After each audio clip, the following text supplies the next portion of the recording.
మహాభారతంలో మనకు బాగా తక్కువ తెలిసిన క్యారెక్టర్, సినిమాల్లో మాత్రం మంచి ప్రాచుర్యం ఉన్న క్యారెక్టర్. అదేంటిది అనుకుంటున్నారా? ఘటోత్కచుడు. ఎస్, తన ఇంద్రజాలంతో ఏం మాయ చేశాడన్నది మనం సినిమాల్లో చూసాము. కానీ మహాభారతంలో ఏం చేశాడన్నది అయితే మాత్రం నాకు తెలుసుకోవాలనిపించింది. దాని గురించి పూర్తిగా తెలుసుకోవాలన్న ఉత్సాహంతో సంతోష్ గారి దగ్గరికి అయితే రావడం జరిగింది. Welcome to Astra talk show.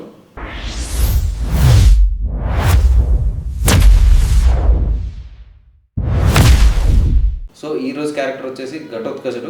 ఘటోత్కచుడు గురించి మనం తెలుసుకుందాం పూర్తిగా. అసలు ఆయన ఏంటి, ఆయన తాలూకా ఫ్యామిలీ ఏంటి, అసలు ఎవరు, అండ్ వాళ్ళ ఫాదర్ది కూడా లవ్ స్టోరీ అని చెప్పేసి విన్నాను. ఒక చిన్న ప్రేమ కథ అట. అది కూడా డీటెయిల్గా తెలుసుకుందాం దేని గురించి ఏంటి అన్నది. సో సంతోష్ గారు కొంచెం ఘటోత్కచుడు క్యారెక్టర్ గురించి క్లియర్గా చెప్తారు. Welcome to Astra talk show Krishna. చాలా ఇంట్రెస్టింగ్ క్యారెక్టర్ గురించి వాళ్ళ తీసుకొచ్చావు నువ్వు, ఘటోత్కచుడు గురించి. చాలామందికి ఘటోత్కచుడు అనగానే మాయాబజార్ మూవీ గుర్తొస్తుంది. మాయాబజార్ మూవీలో మనకి ఎస్వి రంగారావు గారు గుర్తొస్తారు. తన గెటప్ కానీ ఆ సాంగ్ వివాహ భోజనము ఆ సాంగ్. సో ఇది యాక్చువల్గా నిజం వ్యాస మహాభారతంలో ఈ స్టోరీ అంత లేదు, అది సినిమా స్టోరీ, అది చాలామందికి తెలుసు. ఘటోత్కచుడు గురించి తెలుసుకోవాలంటే మనం వ్యాస మహాభారతం చదివితే తెలుస్తుంది.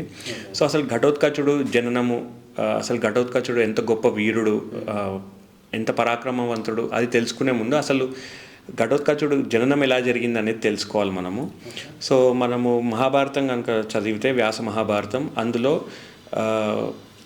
ఫస్ట్ నుంచి చదవడం మొదలు పెడితే లక్క ఇల్లు గురించి తెలుసు కదా నీకు. లక్క ఇంట్లో దుర్యోధనుడు పాండవుల నుంచి ఆ ఇల్లుని తగలబెట్టేస్తారు. సొరంగ మార్గం ద్వారా వీళ్ళు తప్పించుకుంటారు పాండవులు, కుంతీదేవి అందరు తప్పించుకుంటారు కదా. సో అలా తప్పించుకొని అక్కడ నుంచి స్టార్ట్ అవుతుంది అసలు స్టోరీ. అక్కడ నుంచి లక్క ఇంట్లో నుంచి వీళ్ళు తప్పించుకొని సొరంగ మార్గం నుంచి అడవిలో చేరుకుంటారు. అప్పుడు వాళ్ళు అలసిపోయి పడుకుంటారనమాట.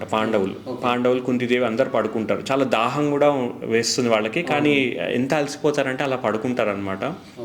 ఆ టైంలో భీముడు వీళ్ళందరికీ ఎలా అయినా సరే నీళ్లు తేవాలి, దాహంతో ఉన్నారు, అలసిపోయి పడుకున్నారని చెప్పి అడవిలో తిరుగుతూ ఉంటాడనమాట. ఇక్కడ ట్విస్ట్ ఏంటంటే ఆ అడవి చాలా భయంకరమైన అడవి, అసురులు క్రూర జంతువులు తిరిగే అడవి అది. అందులో హిడింబాసురుడు అనే ఒక రాక్షసుడు, అతని చెల్లి హిడింబ నివసిస్తారనమాట అడవిలో. వాళ్ళు మనుషుల్ని చంపి తినే అలవాటు ఉంది వాళ్ళకి, అలవాటు ఉంది. సో వాళ్ళు నరమాంస భక్షకులు అనమాట.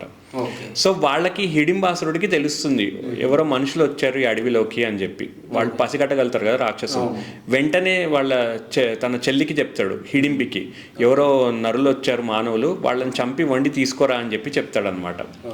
సో హిడింబిని పంపిస్తాడనమాట. సో హిడింబి వెళ్తున్నా అనమాట, వీళ్ళని చంపి తీసుకొని వండి తీసుకొద్దాం అన్న అడిగాడు కదా అని చెప్పి. సో అదే టైంలో భీముడు నీళ్లు తేయడానికి వెళ్తాడనమాట. సో ఫస్ట్ ఈ పాండవుల్ని కుంతిదేవిని చూస్తుంది హిడింబి, చూసి గమనిస్తూ ఉంటుంది. ఆ టైంలో భీముడు వస్తాడనమాట ఎదురుకుండా నుంచి. భీముడు హిడింబిని చూడాడు, కానీ హిడింబి భీముడిని చూస్తున్నాడనమాట. చూసి షాక్ అయిపోతుంది, ఏంటి ఇంత అందంగా ఉన్నాడు, ఇంత స్ట్రెంగ్త్ ఉంది, ఎవరు ఇంత అందంగా ఉన్నాడు అని చెప్పి. లవ్ ఎట్ ఫస్ట్ సైట్ అంటారు కదా, సో అది లవ్ ఎట్ ఫస్ట్ సైట్ అనమాట, చిగురించిందంట. కానీ ఇక్కడ ట్విస్ట్ ఏంటంటే చాలా మంది ఏమనుకుంటారంటే భీముడు అంటే చాలా సినిమాల్లో లావుగా ఉండి మీసాలు ఉండి కొంచెం హెఫ్టీ పర్సనాలిటీగా చూపిస్తారు, సింపుల్ చెప్పాలంటే ఒక హల్క్ చూపిస్తారు. కానీ అలా కాదు, భీముడు చాలా అందంగా ఉంటాడు, తను చాలా స్ట్రెంగ్త్ ఉంటుంది, అట్ ద సేమ్ టైం అందంగా ఉంటాడు. సో ఆ టైంలో తను భీముడిని చూసి ఇష్టపడుతుందని చెప్పా కదా. సో నిన్ను కాపాడుతాను, నేను తీసుకొని ఎటన్నా వెళ్ళిపోతాను అంటే లేదు లేదు అని చెప్పి అసలు ఎవరిని అని మళ్ళీ డీటెయిల్స్ అన్నీ తెలుసుకొని ఆగుతాడనమాట భీముడు. మీ అన్న కాదు, ఏ రాక్షసుడు వచ్చినా సరే నేను ఇక్కడే ఉండి సంహరిస్తా వాడిని అంటాడు. అయితే ఈలోపు వస్తాడనమాట. ఇంకోటి ఏంటంటే భీముడికి వీళ్ళందరూ అలసిపోయి పడుకున్నారు కదా, వీళ్ళని లేపడం ఇష్టం ఉండదు. భీముడికి ఎంత స్ట్రెంగ్త్ అంటే వీళ్ళందరినీ మోసుకొని వస్తాడు, ఏది మన సొరంగ మార్గంలో. వీళ్ళందరూ అలసిపోతారు కానీ తను అలసిపోడు అనమాట, అంత స్ట్రెంగ్త్ ఉంటుంది భీముడికి. సో అందరూ అలా పడుకొని ఉంటారు కానీ భీముడు పడుకోడు, కాపలా ఉంటాడు కదా, వాటర్ తీయడానికి వెళ్తాడు, కాపలా ఉంటాడు కదా. సో ఆ టైంలో భీముడు ఏమనుకుంటాడంటే వీళ్ళు ఇంత మంచి నిద్రలో ఉన్నారు, వీళ్ళని లేపకూడదు, వీళ్ళకి మెలకు రాకూడదు, కానీ వీళ్ళని కాపాడాలి. సో అంత ప్రేమ అనమాట తల్లి మీద, అన్నదమ్ముల మీద భీముడికి. వాళ్ళ కష్టం రావద్దు, అలసిపోయి ఉన్నారని. కానీ ఆ హిడింబాసురుడికి అవేమి ఉండవు కదా. వాడు వచ్చేస్తాడు, ఏమైంది ఇంకా రావట్లేదు హిడింబి అని చెప్పి. వాడు అసలే ఆకలి మీద ఉన్నాడు, అందులో రాక్షసుడు, రాత్రిపూట వాళ్ళకి శక్తి ఎక్కువ ఉంటుంది. సో ఆ టైంలో ఇదంతా రాత్రి జరుగుతుంది అనమాట. ఆ టైంలో రాగానే హిడింబాసురుడు భీముడిని చూస్తాడు, భీముడు హిడింబాసురుడిని చూస్తాడు అనమాట. చూసుకుంటారు. చూసుకొని వెంటనే భీముడు ఈడ్చుకొని వెళ్ళిపోతాడు హిడింబాసురుడిని దూరంగా తీసుకుపోయి. ఎంత బలం అంటే భీముడికి కింద పడేసి కొడతాడు అనమాట హిడింబాసురుడిని. ఆ కొట్టేటప్పుడు సామాన్యంగా అరుస్తారు కదా, పెద్ద పెద్దగా అరిచేసరికి వీళ్ళందరూ లేస్తారు పాండవులు. లేస్తే భీకరంగా యుద్ధం జరుగుతుంటుంది. వాళ్ళు షాక్ అయిపోయి చూస్తూ ఉంటారు, చెట్లు పీకి కొట్టుకుంటూ ఉంటారు ఒకళ్ళొకళ్ళు. ఈలోపు హిడింబి వస్తుంది పక్కకి. హిడింబి వచ్చి కుంతి వైపు నించుంటుంది. కుంతి చూసి అడుగుతుంది, ఎవరినమ్మ నువ్వు అది ఇది అని చెప్పి. అప్పుడు చెప్తున్నాను అనమాట, తిను మా అన్నయ్య మిమ్మల్ని చంపడానికి పంపించి. కొంచెం వేరియేషన్ ఉంటుంది స్టోరీలో, మొత్తానికి క్లారిటీ వస్తుంది. ఈ లోపు బాగా యుద్ధం చేస్తాడు. అర్జునుడు చెప్తాడు అనమాట, ఇంకెక్కువసేపు యుద్ధం చేద్దు, వాడికి శక్తి పెరుగుతుంది, చంపేసేయని చెప్తాడు భీముడికి. చంపేస్తాడు భీముడు హిడింబాసుడిని. చంపేయంగానే అందరూ భీముడి దగ్గరకు వస్తారనమాట. హిడింబి కూడా వస్తుంది. అప్పుడు హిడింబి వైపు చూసి అంటాడు, ఎంతైనా నువ్వు రాక్షసివి, నిన్ను నమ్మడానికి లేదు, ఫస్ట్ వెళ్ళిపోయి ఇక్కడ నుంచి అని చెప్పి గట్టిగా వార్నింగ్ ఇస్తాడు భీముడు.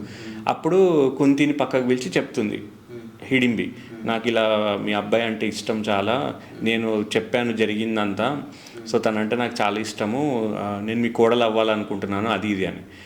ఎంతైనా రాక్షసి కదా, ఎంతైనా స్త్రీ కదా. సో కుంతి కూడా ఆలోచించి ఇంకా చాలా ఉంటుంది స్టోరీ, అంత డీప్గా చెప్పుకునే సమయం లేదు మనకి.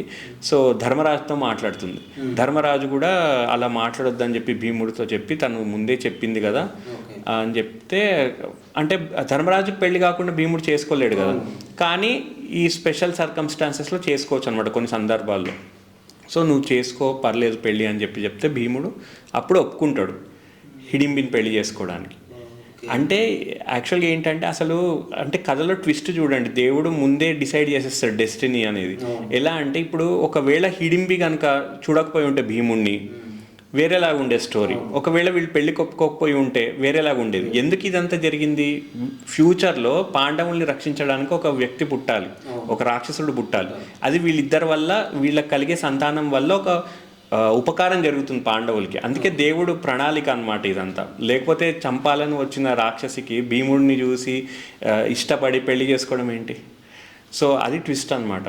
వీళ్ళిద్దరు పెళ్లి చేసుకుంటారు, సంతానం కలుగుతుంది. అదే ఘటోత్కచుడు అనమాట. చాలా భయంకరంగా ఉంటాడు, సినిమాలో చూపించినట్టు అంత ఇదిగా ఉండడు,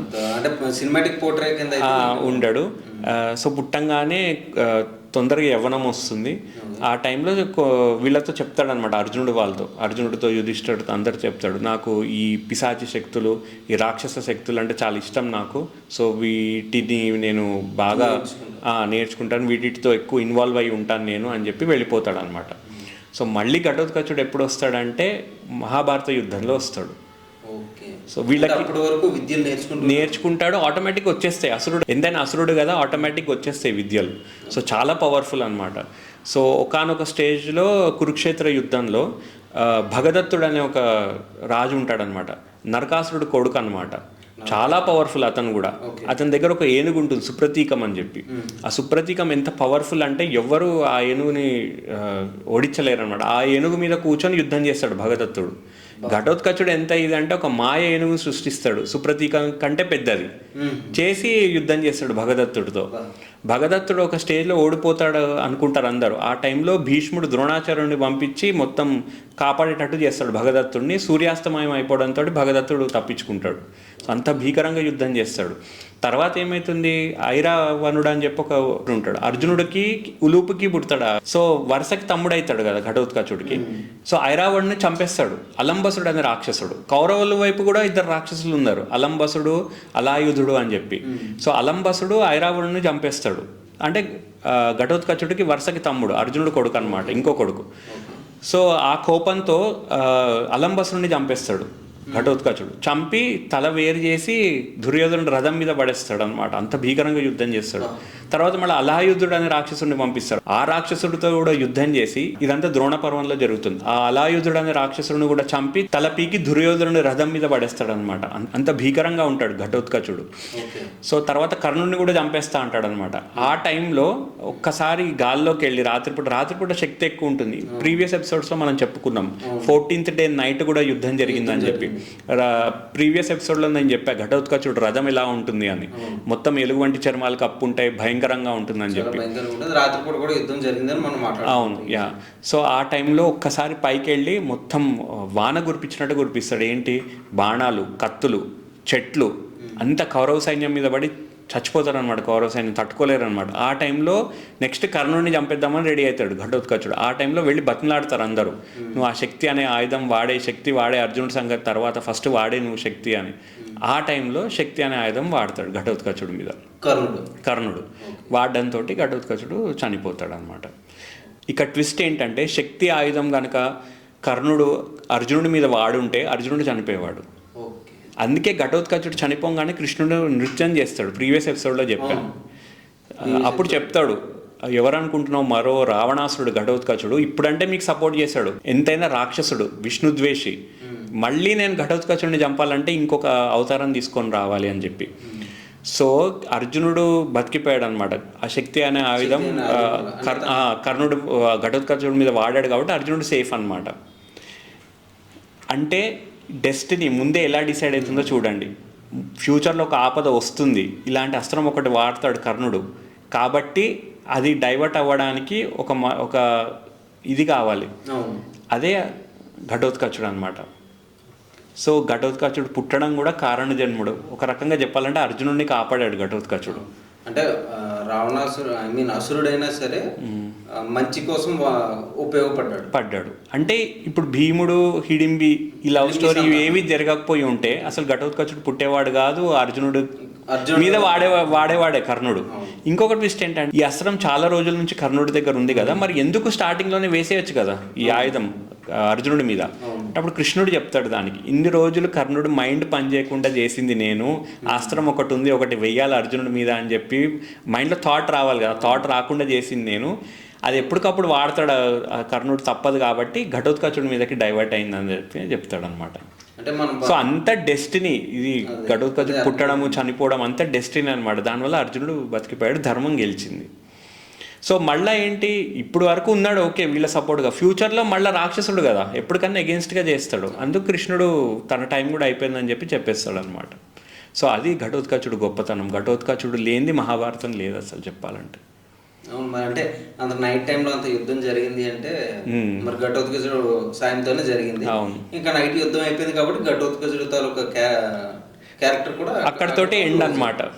మనకి మూవీస్లో చూపించినట్టు అవన్నీ అంటే కల్పితాలు, కాకపోతే ఏంటంటే చాలా మంచి మూవీ మాయాబజార్ అనేది. మాయాబజార్ అంటే ఘటోత్కచుడు అంటే అందరికి గుర్తొచ్చేది ఫస్ట్ ఏంటంటే మాయాబజార్. కామన్ గా ఉండే డైలాగ్ ఏంటంటే hi hi Naik.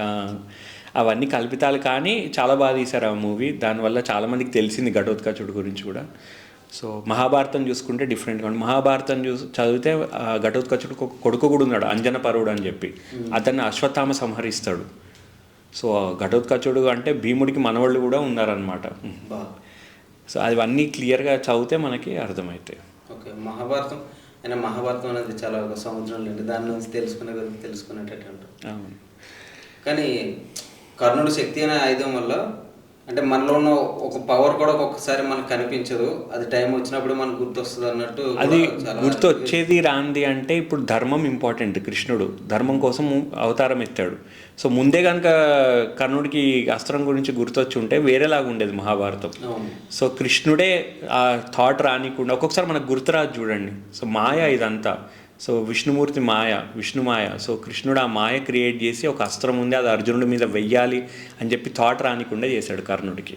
Okay Santosh గారు, ఘటోత్కచుడు అంటే మనకి సినిమాలో చూపించే క్యారెక్టర్ కాకుండా ఒక గొప్ప యుద్ధం చేయగలిగే సత్తా ఉన్నవాడని కూడా చెప్పారు. అదేవిధంగా ఆయన ఫ్యామిలీకి కూడా ఒక లవ్ స్టోరీ ఉందని చెప్పేసి మనం ఇందులో తెలుసుకున్నాం. చాలా చాలా థ్యాంక్స్ అండి. ఘటోత్కచుడు లాంటి గొప్ప క్యారెక్టర్ గురించి, మహాభారతంలో ఆయన చేసిన యుద్ధం గురించి నాతో చెప్పినందుకు.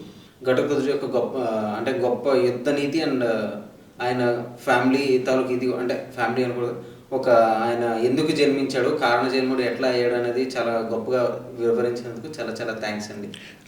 Thank you Krishna. ఇంకా ఇంట్రెస్టింగ్ క్యారెక్టర్స్ గురించి తెలుసుకోవాలంటే మహాభారతంలో నువ్వు డెఫినెట్గా నన్ను అడగొచ్చు, నేను చెప్తాను. సో సబ్స్క్రైబర్స్కి ఇంకా ఏమైనా క్యారెక్టర్స్ గురించి తెలుసుకోవాలంటే ప్లీజ్ కామెంట్ చేయండి. And please like, share and subscribe Astra talk show. Thank you.